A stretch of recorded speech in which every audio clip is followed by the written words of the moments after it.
नामनाथ चरित्र में जलंधरनाथ चरित्र जलंधरनाथ हेलापट्टन में जलंधरनाथ ने विभिन्न तीर्थ स्थानों पर भ्रमण किया। वे जहाँ भी जाते वहीं सुमधुर स्वरों में साबरी मंत्रों का गायन करते थे। उनकी मधुर आवाज को सुनकर लोगों की भीड़ इकट्ठी हो जाया करती थी। फिर जब लोग उनका उपदेश सुनते तब अत्यधिक प्रभावित होकर नाथ पंथ के भक्त बन जाते थे। इस प्रकार स्थान स्थान पर भ्रमण करके जलंधरनाथ जी ने नाथ पंथ तथा योग का बहुत प्रचार किया और अपने हजारों शिष्य तथा भक्त बनाए। उनके साबरी मंत्रों का भी खूब प्रचार हुआ। कुछ समय बाद वे गौड़ बंगाल देश के हेलपट्टन अर्थात कांचनपुरी नामक नगर में जा पहुँचे और नगर के बाहर एक स्थान में जाकर ठहर गए। उन दिनों वहाँ गोपीचंद नामक एक युवा राजा राज्य करता था। गोपीचंद के पिता का नाम त्रिलोचन था। जिस समय उनका स्वर्गवास हुआ उस समय गोपीचंद की अवस्था बहुत कम थी। गोपीचंद की साधी माता मैनावती ने अपने पति के मृत शरीर के साथ सती होना चाहा था, परंतु मंत्रियों ने राजकुमार की आयु बहुत छोटी होने के कारण उनका यथोचित पालन पोषण हो जाने की दृष्टि से विविध प्रकार से अनुनय विनय करके मैनावती को सती होने से रोक लिया था। तब से मैनावती अपना समय भजन पूजन आदि धार्मिक कृत्य करते हुए बिताती रहती थी। राजा गोपीचंद जब समझदार हुए तब उन्होंने शासन सूत्र अपने हाथ में ले लिया। गोपीचंद की अनेक रानियां थीं। वे सब एक से एक सुंदर थी। उनके पटरानी का नाम लोमावती था। गोपीचंद उन सब के साथ भोग विलास करके सुख प्राप्त किया करते थे। साथ ही वह प्रजा पालन में भी अत्यंत कुशल थे। अतः घर और बाहर सर्वत्र राजा गोपीचंद की प्रशंसा की जाया करती थी। हेलापट्टन में पहुंचकर जलंधरनाथ ने यह क्रम बनाया कि वे प्रतिदिन घास का गट्ठर अपने सिर पर लाद करके नगर में पहुंचते और जहां जहां गाय खड़ी हुई दिखाई देती वहां उन्हें घास खिलाया करते थे। मार्ग में चलते समय घास का गट्ठड़ उनके सिर से ऊपर अधर में उठा रहता था। ऐसे पूर्ण योगी को देख करके नगर के सब लोग उनकी प्रशंसा करने लगे। वे आपस में कहा करते, योगी तो इस नगर में पहले भी बहुत से आए हैं, परंतु ऐसा कोई नहीं आया जिसके सिर पर रखा हुआ घास का गट्ठड़ ऊपर आकाश में उठा रहता हो।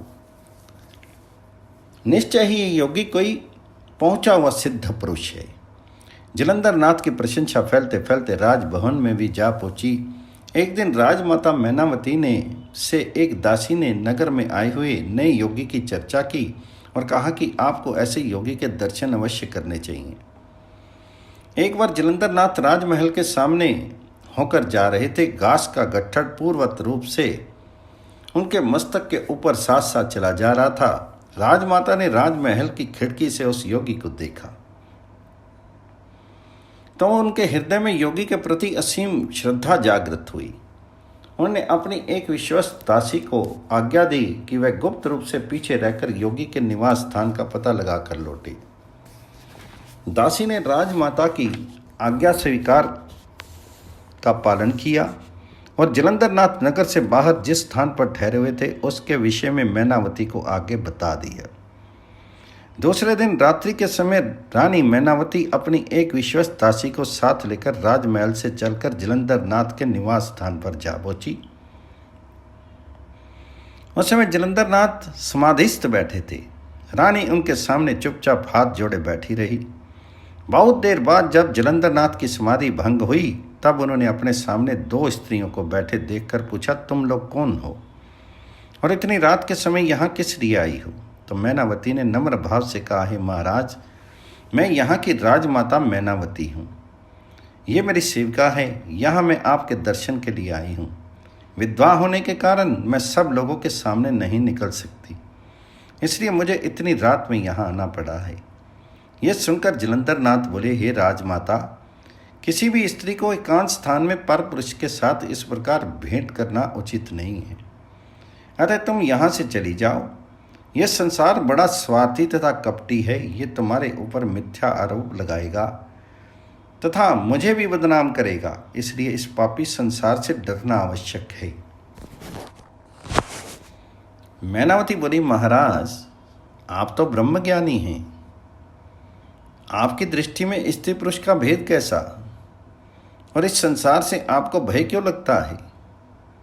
मुझे इस संसार का भय नहीं है, अतः मैं यहाँ से इस प्रकार नहीं जाऊंगी।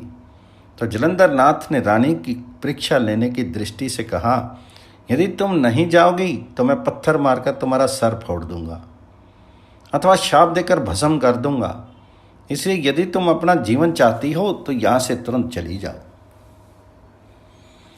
रानी बोली, यदि आप ऐसा कर सकें तब तो वह मेरे लिए और भी अधिक सौभाग्य की बात होगी।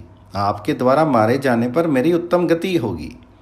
साधु संतों के हाथों मृत्यु तो किसी भाग्यवान को ही मिल पाती है। तो जलंधर नाथ ने जब यह देखा कि रानी अपनी धुन की पक्की है और इसका मन यथार्थ में वैराग्य की ओर है, तो उससे पूछा, तुम क्या चाहती हो? रानी ने उत्तर दिया, मेरे हृदय में ज्ञान अमृत की प्यास है, मैं उसी को पाना चाहती हूँ। आप कृपा करके मेरे अज्ञान को दूर कीजिए और मुझे अपना आशीर्वाद प्रदान कीजिए। तो जलंधर नाथ बोले, अच्छा, तुम्हारे मन की इच्छा पूरी होगी, परंतु आज उसका समय नहीं है। उचित समय आने पर मैं तुम्हें ज्ञान की दीक्षा दूंगा। इस समय तो तुम अपने घर को लौट जाओ। रानी जलंधर नाथ के वचनों पर विश्वास करके जो आज्ञा कहती हुई उठ खड़ी हुई और उन्हें प्रणाम करने के उपरांत अपने घर चली गई। मैनावती प्रतिदिन रात्रि के समय जलंधर नाथ की कुटिया में पहुंचने लगी। अंधकार अथवा पशु पक्षियों का भय उन्हें नहीं लगता था। जलंधर नाथ के पास से बहुत देर तक बैठी रहती, धर्म चर्चा करती और घर लौट जाती थी। एक दिन जलंधर नाथ समाधि मग्न बैठे थे। रानी उनके सामने हाथ जोड़कर बैठी थी। उसी समय महाभयंकर काला विषधर नाग वहां आ पहुंचा। मैं धीरे धीरे रानी की ओर बढ़ने लगा, परंतु रानी उससे तनिक भी भयभीत नहीं हुई। सर्प उसके शीर के ऊपर चढ़ गया, फिर भी वह ज्यों की त्यों स्थिर भाव से बैठी रही। सर्प उन्हें किसी प्रकार की हानि पहुंचाए बिना चुपचाप नीचे उतर गया और एक ओर जाकर अदृश्य हो गया। एक बार ऐसी ही स्थिति में रानी बैठी हुई थी कि अचानक ही उसके ऊपर बहुत से भंवरों ने आक्रमण कर दिया। उसने रानी के शीर पर कई स्थानों पर डंक मारे। रानी को उसके कारण असह्य वेदना हुई, फिर भी वह अपने स्थान से तनिक भी नहीं डिगी। इसी तरह एक बार रानी खत जब बैठी थी तो कहीं से तैतइयों के एक झुंड ने आकर उन्हें डंक मारना आरंभ कर दिया। पांव में एक स्थान पर कई तैतइयों ने मिलकर एक साथ इतने डंक मारे कि वहां से रक्त निकलने लगा। फिर भी रानी अविचलित बनी रही। इस प्रकार 6 महीने की अवधि में जलंधर नाथ ने रानी को अनेक प्रकार से परीक्षा ली, परंतु वह सब में उत्तीर्ण होती चली गई। अंततः जलंधर नाथ ने उन्हें उचित पात्र जान करके दीक्षा देने का निर्णय किया। एक दिन शुभ मुहूर्त में जलंधर नाथ ने मंत्र उपदेश करके रानी को अपनी शिष्या बनाया तथा मस्तक पर हाथ रखकर संजीवन मंत्र का उच्चारण करते हुए उन्हें अमर होने का आशीर्वाद प्रदान किया। गुरु की कृपा प्राप्त होते ही रानी को संपूर्ण जगत भ्रम में भासित होने लगा। उनका संपूर्ण अज्ञान दूर हो गया। उस समय उन्होंने अपने जन्म की सार्थक मान करके गुरु के चरणों में साष्टांग दंडवत की। उस समय रानी के हृदय में जो प्रसन्नता भरी हुई थी उसका वर्णन किसी भी प्रकार नहीं किया जा सकता। उस दिन रानी अत्यंत प्रसन्न होकर अपने घर लौटी। माघ का महीना था। एक दिन राजा गोपीचंद धूप में बैठकर स्नान करने की तैयारी कर रहे थे। पटरानी लोमावती तथा अन्य रानियां उन्हें स्नान कराने के लिए प्रस्तुत खड़ी थी। स्वर्ण पात्र में सुगंधित जल भरा हुआ था। अगरू, चंदन, केसर, तेल, दूध तथा स्नान उपयोगी सभी सामग्री तथा यथास्थान रखी हुई थी। महल की जिस छत के ऊपर राजा गोपीचंद स्नान करने के लिए बैठे थे उसी के ऊपर की टारी में राजमाता मैनावती बैठी थी। रानियों तथा दासियों की हलचल के कारण उनकी दृष्टि नीचे वाली छत की ओर झुक गई। राजा गोपीचंद अपने शीर से वस्त्र उतार कर बैठे हुए थे। उनके दीप्तिमान सुंदर तथा बलिष्ठ शरीर को देखकर राजमाता की आंखों के समक्ष वह दृश्य साकार हो उठा। जब एक दिन इसी तरह गोपीचंद के पिता और उनके पति राजा त्रिलोचन स्नान करने के लिए बैठे थे। उस समय उनकी भी ऐसी ही युवावस्था थी और उनका शरीर भी ऐसा ही सुंदर तथा स्वस्थ था। रानी सोचने लगी, जिस प्रकार उनके पति का ऐसा सुंदर तथा स्वस्थ शरीर एक दिन अग्नि की भेंट हो गया, उसी तरह गोपीचंद की यह पुष्ट तथा मनोहर देह भी किसी दिन अग्नि की भेंट हो जाएगी। क्या ही अच्छा हो कि गोपीचंद का ये शरीर ऐसा ही बना रहे और वह हमेशा के लिए जीवित रहे। उक्त विचार करते समय रानी की आंखों से आंसू निकल पड़े। उनमें से दो एक आंसू टपक कर नीचे वाली छत पर स्नान करने के लिए बैठे हुए राजा गोपीचंद के नग्न शीर पर जा पड़े। उस बूंद का स्पर्श होते ही गोपीचंद ने अपना सिर ऊपर की ओर उठाया तो वे तुरंत समझ गए कि उनकी माता रो रही है और ये आंसू की बूंद उनकी आंखों से गिरी है। गोपीचंद स्नान करना छोड़ करके अपनी माता के पास चल दिए।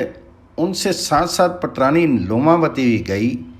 गोपीचंद ने जाकर देखा कि रोने की कारण माता की आंखें लाल हो रही हैं। गोपीचंद ने उन्हें प्रणाम करने के उपरांत कहा, हे माता, आपको कौन सा दुख है जो आज आप इस प्रकार रो रही हैं?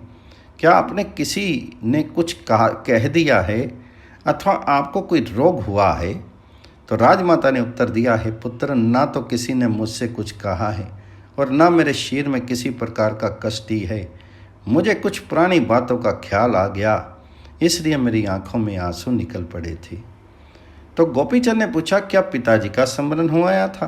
तो राजमाता ने उत्तर दिया, हाँ, उन्हीं को याद करके मैं दुखी हो गई थी, परंतु मैं चाहती हूँ कि तुम ऐसा उपाय कर लो जिससे कि तुम्हारी कभी मृत्यु ना हो।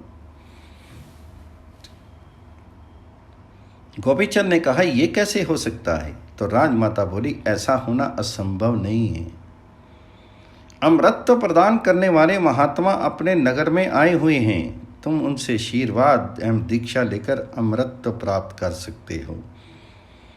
गोपीचंद ने पूछा, उनका नाम क्या है? तो राजमाता ने उत्तर दिया, श्री जलंधर नाथ। गोपीचंद कहने लगे, वे तो घास का गट्ठर अपने सिर पर लिए हुए नगर में घूमते रहते हैं। तो राजमाता ने कहा, हाँ, वे ही हैं। गोपीचंद कहने लगे, वे चमत्कारी पुरुष तो अवश्य मालूम होते हैं, परंतु मैं अभी उनसे दीक्षा लेने नहीं जाऊंगा, क्योंकि अभी मेरी आयु कम है और मैंने राज्य सुख का भली भांति उपभोग भी नहीं किया है।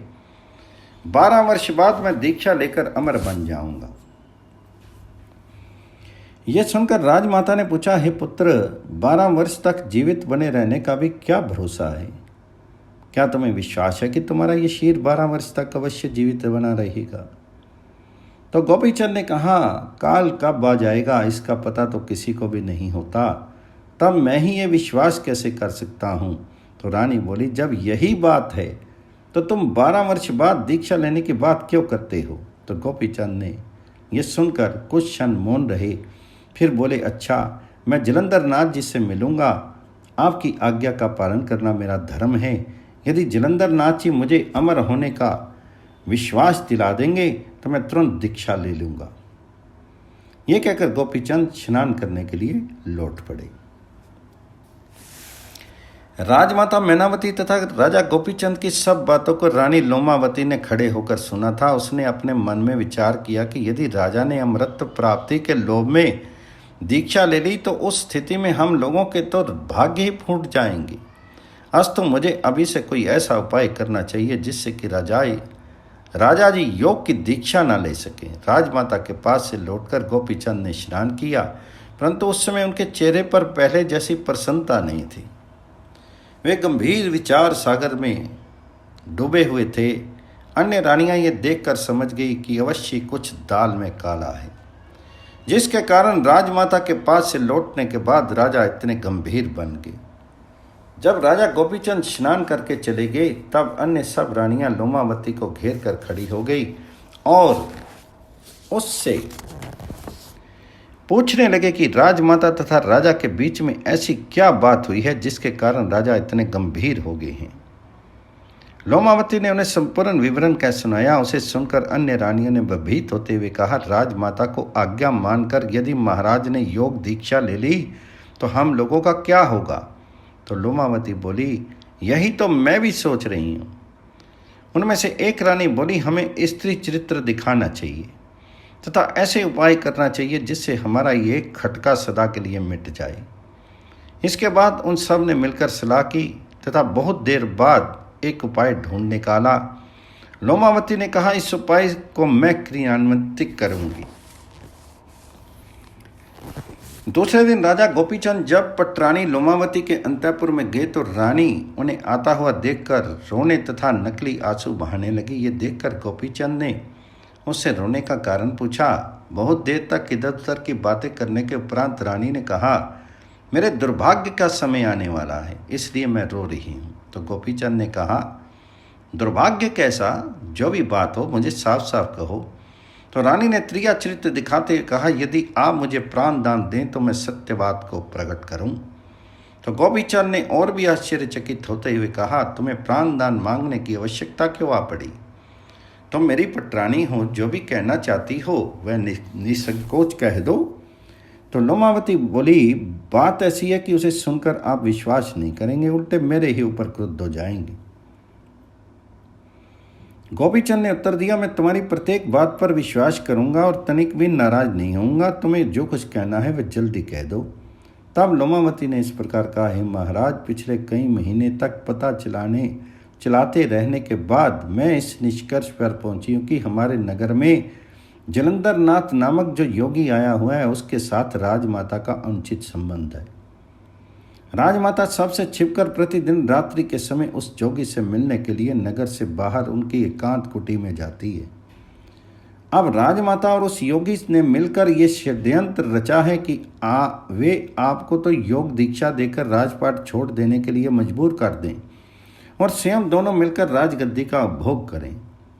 जो सत्य बात थी वो मैंने आपसे कह दी, अब आप जैसा उचित समझे वैसा करें। लोमावती ने बात इस तरह से कही कि राजा गोपीचंद ने उस पर विश्वास कर लिया।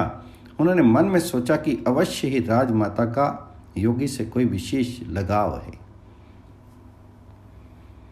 तभी तो वो मुझे दीक्षा देने के लिए विशेष रूप से प्रेरित कर रही थी। अमृत की प्राप्ति तो एक बहाना मात्र है। इन सब के पीछे रहस्य वही है जिसे आज लोमावती ने प्रकट किया है।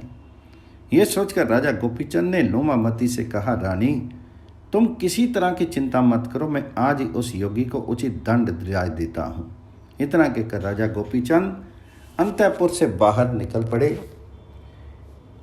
गोपीचंद अत्यंत क्रुद्ध होकर अंतःपुर से निकले। एकांत मंत्रणा कक्ष में जाकर उन्होंने प्रधानमंत्री को बुलवाया। प्रधानमंत्री जब आ गए तो राजा ने उनसे कहा कि हे मंत्री, हमारे नगर में जो योगी अपने सिर के ऊपर घास का गट्ठर उठाए घूमता रहता है वह ढोंगी तथा धूर्त है। अस्तु मैंने उसे दंड देने का निश्चय किया है। तुम अभी जाकर एक गड्ढा खुदवाओ और उसमें उस योगी को जीवित गाड़ दो। यह सारा काम इतने गुप्त रूप से होना चाहिए कि किसी को कुछ पता नहीं चल सके। जो आज्ञा कहकर प्रधानमंत्री उसी समय चल दिया। अपने विश्वस्त सेवकों को जलंधर नाथ की कुटिया के समीप ले जाकर उसने एक बहुत बड़ा गड्ढा खुदवाया। जलंधर नाथ उस समय समाधिस्थ बैठे हुए थे। राज कर्मचारियों ने उन्हें उसी अवस्था में उठाकर गड्ढे के भीतर रख दिया। तत्पश्चात उस गड्ढे में घोड़े के लीद तथा अन्य कूड़ा करकट भर दिया, परंतु जलंधर नाथ समाधि में बैठने से पूर्व वज्र अस्त्र तथा आकाश अस्त्र मंत्र की योजना करके बैठे थे। इसलिए उन्हें गड्ढे में बैठाने के बाद ऊपर से जब घोड़े की लीद डाली गई तो वह उनके सिर से कुछ ऊपर अधर में ही रह गई। इस प्रकार जलंधर नाथ गड्ढे के भीतर भी निश्चिंत बैठे रहे। दूसरे दिन जलंधर नाथ जब घास का गट्ठर उठाए लादे हुए नगर के बाजारों में नहीं निकले तो लोगों ने यह समझा कि इतने दिनों बाद योगी यहाँ से हटकर किसी अन्य स्थान को चला गया। कानिफा नाथ की तपस्या 12 वर्ष पूरी हो गई। तब उन्होंने अपने गुरु जलंधर नाथ को ढूंढने के लिए तीर्थ यात्रा करने का विचार किया। विभिन्न स्थानों की यात्रा करते हुए वे त्रिया राज्य की ओर चले गए। इधर गोरखनाथ भी, जो कि बद्रिका आश्रम में ही एक अन्य स्थान पर बैठे हुए तपस्या कर रहे थे, तब पूरा हो जाने के उपरांत अपने गुरु मत्स्येंद्रनाथ की खोज में तीर्थ यात्रा करने के लिए निकल पड़े। वे विभिन्न स्थानों में भ्रमण करते हुए गोड़ बंगाल देश के हिलापट्टन नगर में जा पहुंची। उन दिनों मत्स्येंद्रनाथ योगी भेष छोड़कर त्रिया राज्य की रानी मैनाकनी के साथ रह रहे थे तथा जलंधरनाथ राजा गोपीचंद द्वारा गड्ढे के भीतर बंद कर दिए गए थे। गोरखनाथ अपने गुरु मत्स्येंद्रनाथ को ढूंढते हुए जिस समय हिलापट्टन नगर की ओर गए, उस समय संयोगवश उस स्थान के पास होकर निकले जहां पर कि राजा गोपीचंद ने गड्ढा खुदवाकर जलंधरनाथ को गड़वा दिया था। गोरखनाथ मार्ग में चलते समय अलग अलग शब्द का उच्चारण करते जा रहे थे। उनका ये शब्द गड्ढे के भीतर बंद जलंधरनाथ के कानों में पड़ा। तब उन्होंने गड्ढे के भीतर बैठे हुए ही आदेश शब्द का उच्चारण किया। उस समय तक जलंधरनाथ की समाधि भंग हो चुकी थी। आदेश शब्द कान में पड़ते ही गोरखनाथ ठिठक कर खड़े हो गए। उन्हें समझा कि कहीं मेरे गुरु मत्स्येंद्रनाथ की ही ये आवाज़ ना हो। अस्तु उन्होंने एक स्थान पर खड़े होकर जब पुनः अलग शब्द का उच्चारण किया और उसके उत्तर रूप में फिर उन्हें आदेश शब्द सुनाई दिया, तो वे उस स्थान पर जा पहुंचे जहां पृथ्वी के भीतर में वह शब्द आया था। नाथपंथी योगी जब परस्पर अभिवादन करते हैं तब वे नमस्कार आदि के स्थान पर आदेश शब्द का ही उच्चारण करते हैं। सो आदेश शब्द को सुनकर गोरखनाथ को ये तो विश्वास हो गया कि पृथ्वी के भीतर कोई नाथपंथी योगी विद्यमान है, परंतु वह कौन है इसे वह नहीं जान सके। अस्तु गोरखनाथ ने वहां खड़े होकर पूछा, तुम कौन हो, तुम्हारा नाम क्या है? तो पृथ्वी के भीतर से आवाज आई, मैं जलंधरनाथ हूं। गोरखनाथ ने फिर कहा, अपनी ओळख बताओ। आवाज आई, मैं अग्निदेव का पुत्र हूं, मेरे गुरु दत्तात्रेय जी हैं। यह सुनकर गोरखनाथ जी बोले, मेरा नाम गोरखनाथ है, मेरे गुरु का नाम मत्स्येंद्रनाथ है, मुझे भी भगवान दत्तात्रेय जी ने दीक्षा दी है। अब तो मुझे ये बताओ कि तुम्हें पृथ्वी के भीतर बंद किसने किया है? तो जलंधरनाथ ने उत्तर दिया, इसी नगर के राजा गोपीचंद ने। यह सुनते ही गोरखनाथ को क्रोध चढ़ आया। उन्होंने कहा, राजा गोपीचंद की दुर्गति में मैं अभी किए देता हूं और तुम्हें पृथ्वी से बाहर अभी निकाल देता हूं। तो जलंधरनाथ ने कहा, तुम्हें ये सब खटपट करने की आवश्यकता नहीं है। समय आने पर मुझे जो कुछ करना है उसे स्वयं करूंगा। तुम तो केवल यही करो कि मेरा शिष्य कनिफा नाथ यदि तुम्हें कहीं मिल जाए तो तुम उसे मेरे यहाँ होने की सूचना दे देना। अवश्य दे दूंगा, कहकर गोरखनाथ वहाँ से चलकर हिलापट्टन नगर में जा पहुँचे।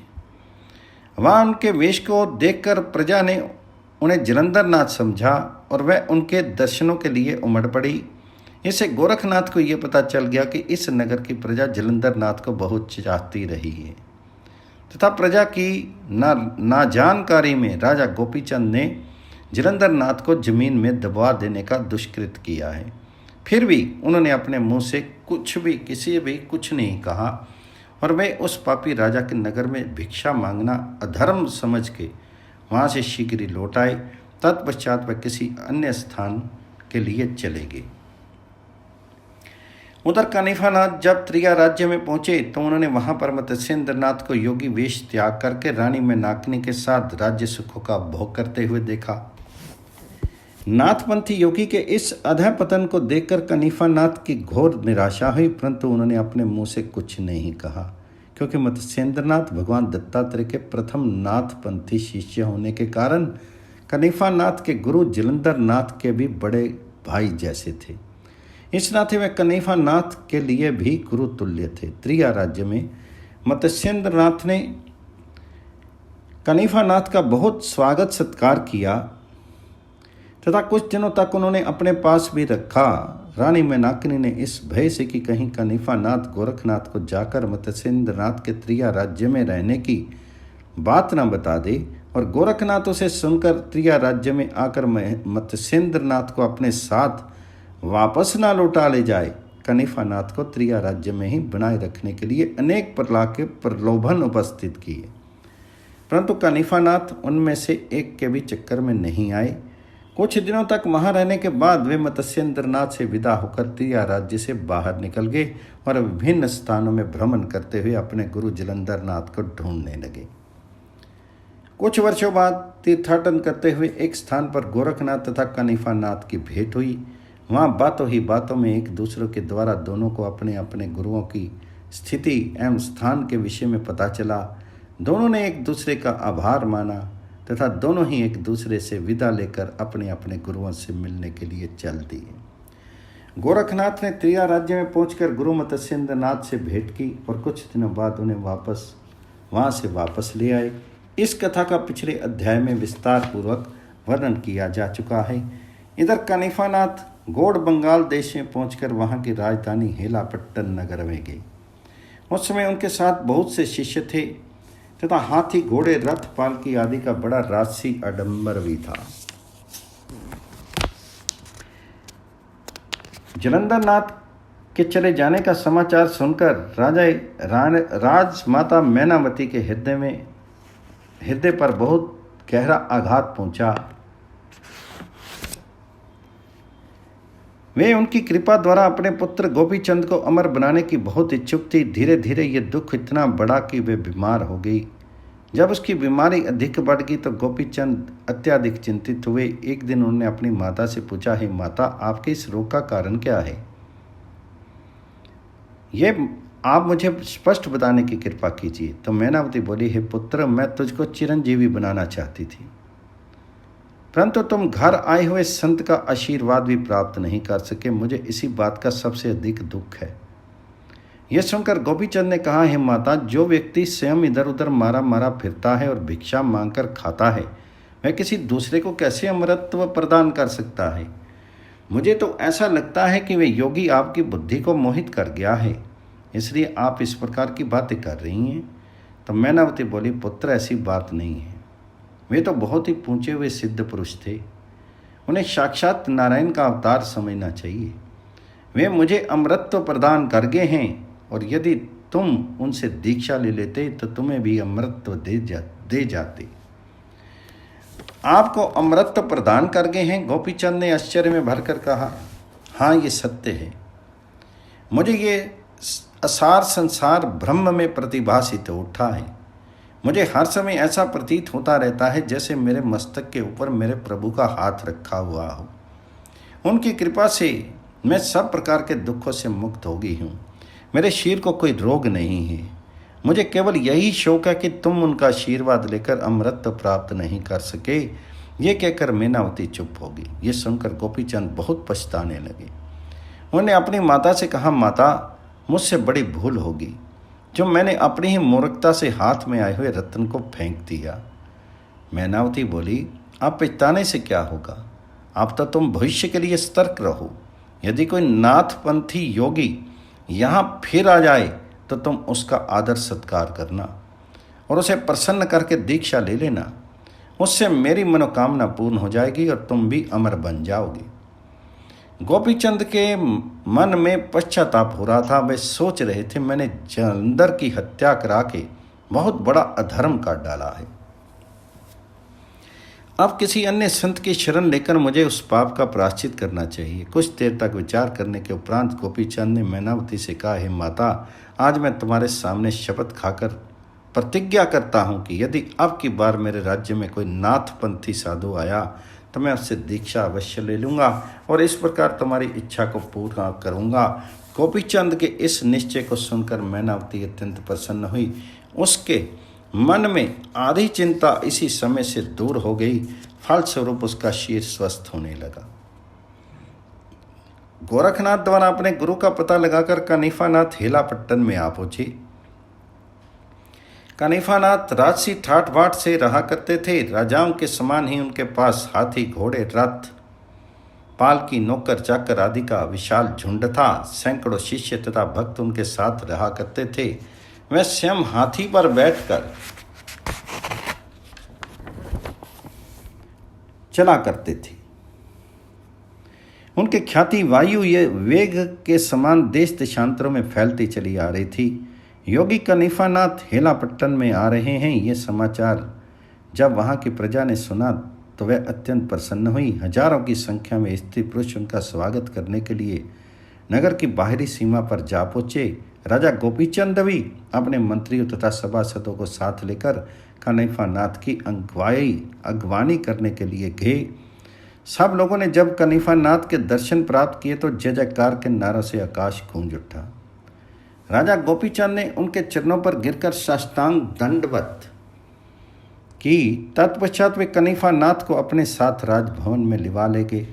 वहाँ राजा ने उन्हें रत्न सिंहासन पर बिठाकर यथाविधि पूजन अर्चन आदि किया। राजा गोपीचंद ने अपने प्रधानमंत्री को बुलवाकर कनीफा नाथ के 700 शिष्यों के ठहरने के शिविरों को व्यवस्था करने की आज्ञा दी। फिर उन सब के स्नान, भोजन, भजन तथा हाथी, घोड़ा आदि पशुओं के खाने पीने आदि की समुचित व्यवस्था करने के लिए कहा। मंत्री ने राजा के आदेश के अनुसार सबका यथोचित प्रबंध कर दिया। जब सब लोग अच्छी तरह ठहर गए और संपूर्ण व्यवस्थाएं पूरी हो गई, तब राजमाता मैनावती ने कनीफा नाथ के समीप पहुंचकर उनसे भेंट की। यथाविधि पाद्य अर्घ्य आदि प्रदान करने के उपरांत मैनावती ने अपने दोनों हाथ जोड़कर इस प्रकार प्रार्थना की, हे योगीराज, आज से लगभग 12 वर्ष पूर्व इस नगर में जलंधर नाथ नामक नाथ योगी पधारे थे। वे प्रतिदिन नगर की गायों को घास खिलाया करते थे। घास का खट्टर उनके मस्तक के ऊपर रखा रहता था। उनके इस चमत्कार की प्रशंसा सर्वत्र फैल गई। जब मैंने ये बात सुनी तो दर्शन करने के लिए उनकी कुटिया में जा पहुंची और उनसे गुरु मंत्र देने के लिए कहा। 6 महीने तक जलंधर नाथ जी मेरी अनेक प्रकार की परीक्षाएं भी ली। तत्पश्चात उन्होंने कृपापूर्वक मुझे गुरु मंत्र दिया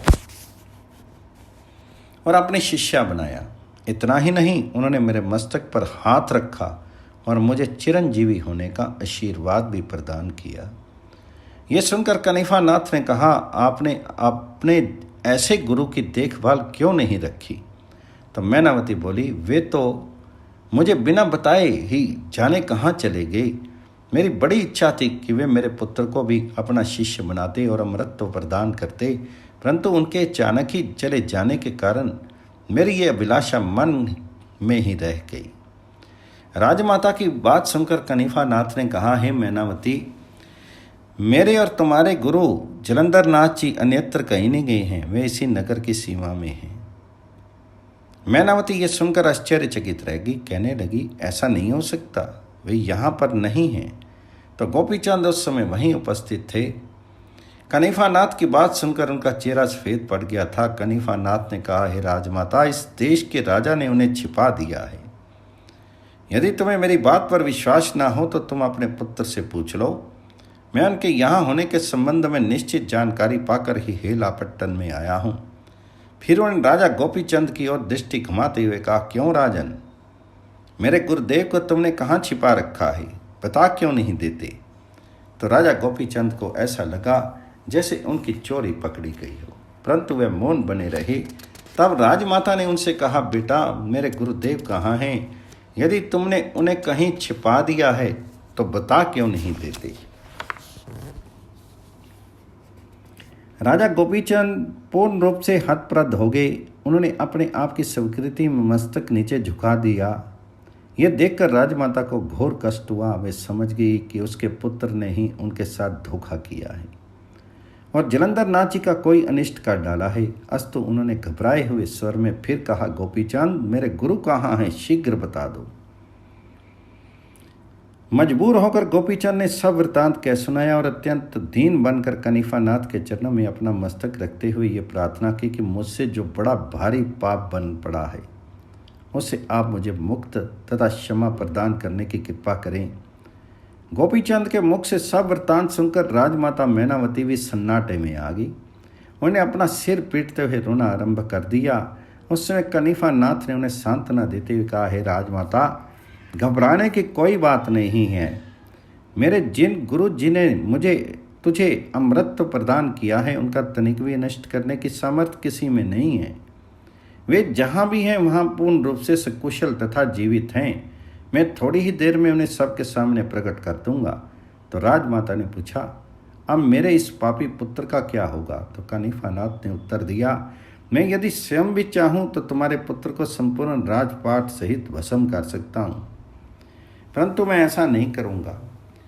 गुरु जी इसे क्या दंड देंगे इस संबंध में मुझे कुछ भी ज्ञात नहीं है। ये बात सुनकर राजमाता रो पड़ी। उन्होंने कनीफा नाथ से बारंबार प्रार्थना की कि जैसे भी हो सके वे जलंधर नाथ जी के क्रोध से गोपीचंद की प्राण रक्षा का प्रयत्न करें।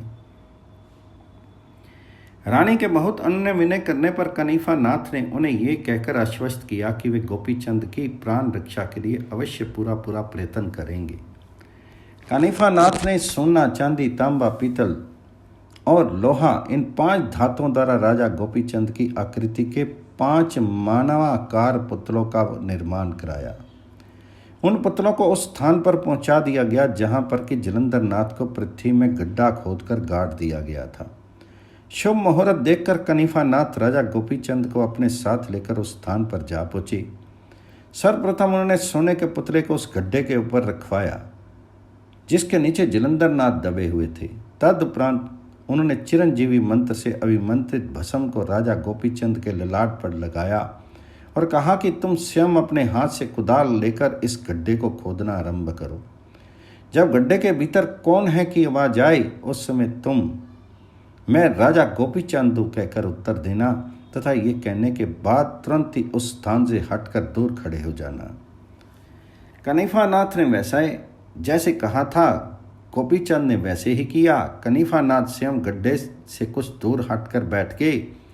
राजा गोपीचंद ने कुदाल चलाकर जैसे ही गड्ढे को खोदना आरंभ किया, वैसे ही गड्ढे के भीतर से कौन है की आवाज आई। राजा गोपीचंद कनीफा नाथ के बताए अनुसार मैं राजा गोपीचंद हूं कहकर गड्ढे वाले स्थान से दूर हट गए। उस समय गड्ढे के भीतर से दूसरी आवाज आई, राजा गोपीचंद हो तो जलकर भस्म हो जाए। इस दूसरी आवाज के आते ही गड्ढे के ऊपर रखा हुआ राजा गोपीचंद का सोने का पुतला जलकर भस्म हो गया। दूसरी बार उस स्थान पर चांदी का पुतला रखा गया। गोपीचंद ने फिर कुदाल लेकर खोदना आरंभ किया। गड्ढे के भीतर से फिर आवाज आई, कौन है। गोपीचंद ने फिर मैं राजा गोपीचंद हूं कहकर वहां से हट गए। गड्ढे से फिर दूसरी आवाज आई, गोपीचंद राजा हो तो जलकर भस्म हो जाओ।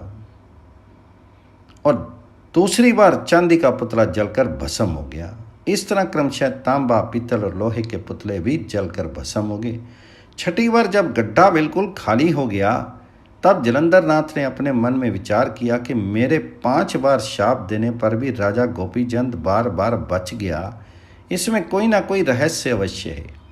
आज तो छठी बार जब उन्होंने ये कहा कि राजा गोपीचंद अब तक किस तरह जीवित है, तब कनीफा नाथ ने आगे बढ़कर उत्तर दिया, है गुरुजी, मैं आपका शिष्य कनीफा नाथ यहाँ आ पहुँचा हूँ। मैंने चिरंजीव मंत्र द्वारा अभिमंत्रित भस्म को राजा गोपीचंद के मस्तक पर लगा रखा है, इसलिए वह अभी तक आपकी क्रोध अग्नि से बचा हुआ है और उसके स्थान पर धातु निर्मित पुतले भस्म होते रहे हैं। अब आप कृपा करके गड्ढे से बाहर निकल आइए। कनीफा नाथ आप पहुँचे ये जानकर जलंधर नाथ प्रसन्न हो गए। तब उन्होंने कनीफा नाथ को संबोधित करते कहा, बेटा कनीफा नाथ, तुम यहाँ आगे तो बहुत ठीक रहा, अब मैं इस गड्ढे के बाहर आता हूँ। यह कहकर जलंधर नाथ गड्ढे के बाहर निकल आए। उनका शीर ज्यों का त्यों था। इतने वर्षों तक गड्ढे में रहने का कोई भी चिन्ह कहीं दिखाई नहीं देता था। सर्वप्रथम कनीफा नाथ ने आगे बढ़कर अपने गुरु के चरण स्पर्श किए। तत्पश्चात राजमाता मैनावती ने उन्हें साष्टांग दंडवत की। फिर राजा गोपीचंद तथा अन्य लोगों ने उन्हें प्रणाम किया। जलंधर ने सब लोगों को आशीर्वाद प्रदान किया। उस समय जलंधर नाथ की जय के नारों से संपूर्ण आकाश गूंजने लगा। सब लोग योगी राज जलंधर नाथ तथा मत्स्येंद्र नाथ की प्रशंसा करने लगे। राजा गोपीचंद जलंधर नाथ तथा कनीफा नाथ को अलग अलग पालकियों में बिठाकर गाजे बाजे तथा बड़ी धूमधाम के साथ नगर में प्रविष्ट हुए। प्रजाजनों में हर्ष की लहर दौड़ गई। नाथपंथी योगियों के चमत्कार की घर घर में चर्चा होने लगी। लोमावती आदि रानियां हतप्रद रह गई। उन्हें ऐसा प्रतीत होने लगा कि राजा अब उन्हें जीवित नहीं छोड़ेंगे। राजमहल में भवन में पहुंच करके राजा गोपीचंद ने जलंधर नाथ जी के चरणों में गिरकर अपने अपराधों की क्षमा मांगी। उदार मना योगी राज ने उन्हें क्षमा कर दिया। तब राजमाता मैनावती ने जलंधर नाथ से प्रार्थना की कि हे प्रभु, अब आप मेरे पुत्र को नाथ पंथ की दीक्षा देने की कृपा कीजिए। इसे अपना आशीर्वाद देकर अमृत प्रदान कीजिए तथा इसके अज्ञान को दूर कीजिए। राजमाता मैनावती की प्रार्थना को जलंधर नाथ ने स्वीकार कर लिया। शुभ मुहूर्त में उन्होंने राजा गोपीचंद को नाथ पंथ की दीक्षा दी। मंत्र उपदेश करने के बाद उसे अमृत प्राप्त होने का आशीर्वाद भी दिया। राजा गोपीचंद ने राजसी वस्त्र आभूषणों को उतार करके योगी वेश धारण कर लिया। रनिवास में जब यह समाचार पहुंचा तो सब रानियां विलाप करने लगी। हेलापट्टन की प्रजा को जब यह ज्ञात हुआ कि राजा ने नाथ पंथ की दीक्षा ले ली और वे योगी बन गए तो उनमें हाहाकार मच गया। सभी प्रजाजन जलंधर नाथ में से अत्यधिक प्रभावित थे। उनके द्वारा राजा गोपीचंद को नाथ पंथ में दीक्षित करना वैसे ही तो सबको अच्छा लगा, परंतु अपने प्राण प्रिय प्रजावत्सल राजा के संभावित वियोग से दुखी होने के कारण सबकी आंखों में आंसू बह निकले। जलंधर नाथ ने गोपीचंद को रनिवास में जाकर अपनी रानियों को माता शब्द से संबोधित करते हुए उनसे भिक्षा मांग लाने की आज्ञा दी।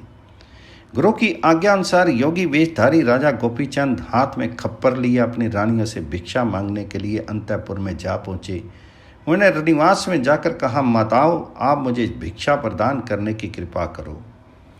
रानियों ने जब राजा गोपीचंद को इस वेश में देखा तो वे हाहाकार करने लगी। रोते रोते उनकी दशा खराब होगी, परंतु अब तो कोई परिवर्तन होना संभव ही नहीं था। लाचार होकर सब रानियों ने उन्हें भिक्षा दी। गोपीचंद नाथ भिक्षा लेकर अपने गुरु जलंधर नाथ के पास लौट आए। राजा गोपीचंद की पटरानी लुमावती के गर्भ से मुक्तचंद नामक एक पुत्र ने जन्म लिया था। गोपीचंद ने उसे अपना उत्तराधिकारी बनाया और जलंधर नाथ ने उसे सिंहासन पर बिठाकर राज तिलक किया तथा अपना आशीर्वाद प्रदान किया। फिर उन्होंने सब रानियों को बुलाकर ज्ञान उपदेश किया और आशीर्वाद देते हुए यह आज्ञा दी कि वे अपना भविष्य का जीवन भगवत भजन तथा धर्म आचरण करते हुए व्यतीत करें। जलंधर नाथ की आज्ञा को सब ने शिरोधार्य किया। तदुपरांत सब लोगों ने वहाँ से चलने की तैयारी की। विदाई का दृश्य अत्यंत मार्मिक था। संपूर्ण प्रजाजन उन्हें विदा करने के लिए नगर की सीमा तक गए। उस समय सब लोगों की आंखों से आंसू बह रहे थे। अंततः जलंधर नाथ जी ने सबको समझा बुझाकर तथा आशीर्वाद देकर विदा कर दिया। हेलापट्टन से बाहर निकलकर जलंधर नाथ जी ने गोपीचंद नाथ को भद्रका आश्रम में जाकर 12 वर्ष तक लोहे के कांटों पर खड़े रहकर तपस्या करने का आदेश दिया। गोपीचंद गुरुजी से विद्या लेकर भद्रका आश्रम को चल दिए। जलंधर नाथ तो तीर्थ यात्रा करने के लिए चले गए, परंतु कानिफा नाथ अपने 700 शिष्यों के साथ हेलापट्टन में ही ठहरे रहे। जलंधर नाथ से विदा होकर गोपीचंद नाथ जब भद्रका आश्रम को चले तो मार्ग में कोल बंगाल का राज्य पड़ा। उस राज्य की राजधानी का नाम पोलपट्टन था। वहाँ का राजा तिलक चंद बड़ा अहंकारी था। गोपीचंद की बहन चंपावती उस राजा की पुत्र वधू थी। राजा गोपीचंद के नाथ योगी होने की चर्चा हवा की तरह चारों ओर फैल चुकी थी। अतः वह जहाँ तहाँ होकर भी जाते वहाँ के सभी स्त्री पुरुष झुंड बनाकर मार्ग में उनके दर्शनों के लिए पहुँचते और उनका जय जयकार करते थे। परंतु धौलपट्टन के राजा तिलकचंद को गोपीचंद का योगी होना अच्छा नहीं लगा। उन्होंने गोपीचंद की निंदा करनी आरंभ कर दी।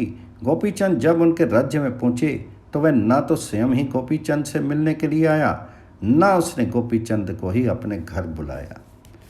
गोपीचंद की बहन चंपावती को जब यह पता चला कि उनके भाई गोपीचंद पोलपट्टन नगर में आए हुए हैं, तब उसने अपने भाई से मिल आने के लिए सास से आज्ञा मांगी। परंतु तिलकचंद की रानी भी तिलकचंद जैसे ही स्वभाव की थी। उसने चंपावती को डांटते हुए कहा, तेरे भाई ने क्षत्रियों के धर्म को कलंकित किया है। उसने राजपाट को लात मारकर जोगी धर्म को अपनाया है। ये कोई अच्छी बात नहीं है। इससे अच्छा तो डूब मर जाना था। मैं तुझे उससे मिलने के लिए नहीं जाने दूंगी। चंपावती की यह सुनकर रोने लगी। तभी उसकी जेठानी ने इस प्रकार कहना आरंभ किया, जो पुरुष युवा अवस्था में जीते जी अपनी अनेक स्त्रियों को रांड बना दे, उसे कोई भी अच्छा नहीं कह सकता। तुम अपने ऐसे भाई के लिए रो क्यों रही हो? इसी समय एक दासी ने आकर सूचना दी कि गोपीचंद अपनी बहन के पास भिक्षा मांगने के लिए आ रहे हैं। यह सुनकर चंपावती वहाँ से उठकर जाने लगी। उसकी सास ने पूछा, कहाँ जा रही हो? चंपावती बोली, अपने भाई को भिक्षा देने के लिए। तो सास ने कहा, हमारे घर से उसे कोई भिक्षा नहीं दी जाएगी, तुम उसे भिक्षा देने के लिए नहीं जा सकती। तो चंपावती बोली, अच्छा भिक्षा नहीं दूंगी, परंतु उसे मिल तो आऊं। तो जिठानी ने कहा, ऐसे कल मुँहे बाई से मिलने की भी आवश्यकता नहीं है। यह सुनकर चंपावती को बहुत दुख हुआ। वे वहाँ से उठकर सीधी अपने महल में चली गई और अपने पेट में कटार भोंक कर मर गई। चंपावती की मृत्यु हो जाने पर उसे शमशान ले जाने की तैयारी होगी। गोपीचंद को भी यह समाचार मिल गया कि सास और जेठानी ने चंपावती से मना किया था, वे अपने भाई गोपीचंद से नहीं मिले, इसलिए वे अपने पेट में कटार भोंक कर मर गई है। गोपीचंद शमशान भूमि में जा पहुंची। उस समय चंपावती का दाह संस्कार करने की तैयारी की जा रही थी। गोपीचंद ने वहां पहुंचकर राजा तिलकचंद से प्रार्थना की, आप मेरी बहन की मृतदेह का दाह संस्कार अभी कुछ समय तक मत कीजिए, मैं अपने गुरु जलंधर नाथ को ढूंढ कर लिए आता हूँ, वे इसे पुनर्जीवित कर देंगे। तो राजा तिलकचंद गोपीचंद की इस बात को सुनकर जोर से हंसने लगा। बोला, कहीं मरे हुए मुर्दे भी जीवित होते हैं। वहीं उपस्थिति एक दूसरे व्यक्ति ने गोपीचंद का मजाक बनाते कहा, इसका तो दिमाग खराब हो गया है, इसीलिए इस तरह की उल्टी बातें कर रहे। तीसरा बोला, यदि इनका दिमाग खराब ना हुआ होता तो ये राजपाट को लात मारकर जोगी बने हुए इधर उधर क्यों भटकते। चौथे ने सम्मति दी, इनकी बात मानकर चंपावती को मृतदेह को खराब मत करो, ये तो इसी प्रकार ऊट पटांग बकते रहेंगे। इस पर पांचवें ने कुछ दयाभाव प्रदर्शित करते हुए कहा, इनकी इच्छा पूरी करने के लिए चंपावती का एक हाथ काटकर इन्हें दे दो, शेष शरीर का अग्नि संस्कार कर दो। यदि इनके गुरु में कोई शक्ति होगी तो वे कटे हुए हाथ के आधार पर ही चंपावती को जीवित कर देंगे। इस बात को सबने स्वीकार कर लिया। राजा तिलकचंद ने चंपावती का एक हाथ कटवाकर गोपीचंद को दे दिया, शेष शरीर का दाह संस्कार कर दिया गया। राजा गोपीचंद बहन के हाथ को लेकर गुरु की खोज में चलने के लिए प्रस्तुत हुए। उधर जलंधर नाथ जी ने योग दृष्टि द्वारा इस संपूर्ण घटना के विवरण को जान लिया था, अतः अपने शिष्य की मनोकामना को पूर्ण करने के लिए पल भर में ही गोपीचंद के समक्ष उसी शमशान भूमि में जा प्रकट हुए। गोपीचंद के गुरु आगे हैं, ये बात क्षण भर में ही चारों ओर फैल गई। हजारों स्त्री पुरुष उन्हें देखने के लिए आ पहुंचे। उसमें जलंधर नाथ जी ने अपनी विद्या के प्रभाव से सबके देखते देखते ही चंपावती को पुनर्जीवित कर दिया। चारों ओर धन्य धन्य की ध्वनि गूंजने लगी।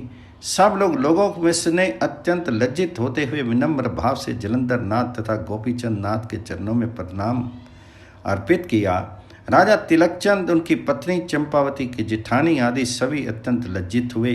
उन्हें अपनी भूल तथा अपराधों के लिए जलंधर नाथ तथा गोपीचंद नाथ से बार बार क्षमा याचना की। उदार गुरु शिष्य ने उन सबको क्षमा कर दिया। चंपावती महलों में चली गई। वहां जाकर उसने अपने भाई को भिक्षा दी और इस प्रकार अपनी मनोकामना को पूर्ण किया। रनिवास की अन्य स्त्रियों ने भी गोपीचंद नाथ को भिक्षा भेंट दी, परंतु इस घटना के कारण चंपावती का हृदय संसार से पूर्ण रूपेण विरक्त हो चुका था। उसे गृहस्थ में रहने की कोई इच्छा नहीं रह गई थी। जलंधर नाथ जी की कृपा से उसके ज्ञान नेत्र खुल चुके थे, अतः उसने जलंधर नाथ जी से दीक्षा मंत्र देने की प्रार्थना की। जलंधर नाथ जी ने उसे भी सत्पात्र जानकर अपनी शिष्या बना लिया तथा गुरु मंत्र देकर आशीर्वाद प्रदान किया। चंपावती विरक्त भाव से राजभवन में रहने लगी। इस प्रकार गोपीचंद की माता मैनावती, उसकी बहन चंपावती तथा गोपीचंद स्वयं तीनों ही जलंधर नाथ जी के शिष्य बन गए। पोलपट्टन से विदा होकर गोपीचंद नाथ भद्रका आश्रम में चले गए और जहां जलंधर नाथ जी के आदेश के अनुसार लोहे के कांटों पर खड़े होकर तपस्या करने लगे। इधर जलंधर नाथ जी पोलपट्टन के राजा तिलकचंद को अपने साथ लेकर हेलापट्टन में गई। गोपीचंद का पुत्र मुक्तचंद, जिसे कि गोपीचंद के बाद राज सिंहासन पर बैठाया गया, उस समय तक बच्चा ही था। जलंधर नाथ ने हेलापट्टन में जाकर उनके राज्य की सुव्यवस्था की तथा पोलपट्टन के राजा तिलकचंद पर यह भार डाला कि मुचकंद जब तक समर्थ ना हो जाए तब तक वे अपने राज्य की तरह हेलापट्टन राज्य की भी देख रेख तक एवं सुरक्षा करते रहें। तिलकचंद ने जलंधर नाथ की आज्ञा का श्रद्धार्य कर लिया। वहाँ से कनिफानाथ और उनके शिष्यों को साथ लेकर जलंधर नाची तीर्थ यात्रा के लिए निकल पड़े। 12 वर्ष तक उन्होंने अनेक स्थानों पर भ्रमण किया। फिर सब लोग भद्रका आश्रम में जा पहुंचे। राजा गोपीचंद की तपस्या की अवधि पूरी होने के कुछ पहले ही जलंधर नाची कनिफा नाथ तथा उनके शिष्यों को लेकर भद्रका आश्रम जा पहुंचे थे। जब गोपीचंद नाथ की तपस्या पूरी हुई तो जलंधर नाथ ने वहां पर सब देवताओं को आमंत्रित करके बहुत बड़ा उत्सव मनाया। जलंधर ने गोपीचंद नाथ को सब विद्याओं की शिक्षा देकर निष्णात बना दिया तथा सब देवताओं ने भी आशीर्वाद देकर उनकी विद्या को सफल बनाने का आश्वासन दिया। इंद्र ने जब सोमयाग किया था उसमें भाग लेकर लौटने के बाद जलंधर नाथ गर्भगिरी पर जाकर रहने लगे और वहीं समाधिस्थ हुए। बाद में कुछ लोग उनकी जान पीर के रूप में भी पूजा करने लगे।